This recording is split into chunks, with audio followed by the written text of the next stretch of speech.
अब चलते हैं शॉर्ट क्वेश्चन नंबर 11 की तरफ, जिसमें हम लोग ये बात प्रूव करेंगे कि क्या मैकेनिकल एनर्जी को कन्वर्ट किया जा सकता है हीट एनर्जी के अंदर।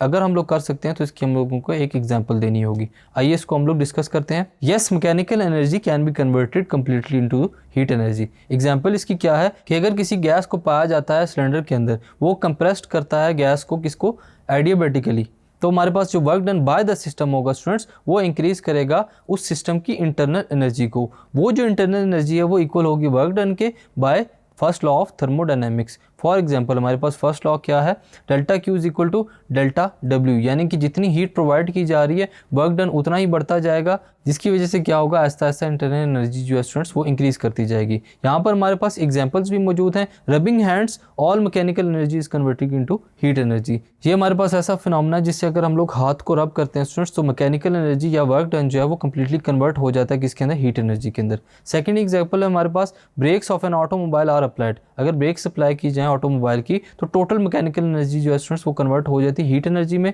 जिसकी वजह से जो फोर्स है स्टूडेंट, जो वर्क डन है वो इंटरनल एनर्जी के ऊपर अफेक्ट करता है। सो स्टूडेंट्स, इस क्वेश्चन में हम लोगों ने देखा कि मैकेनिकल एनर्जी को कन्वर्ट किया जा सकता है कंप्लीटली किसके अंदर, हीट एनर्जी के अंदर। Thank you.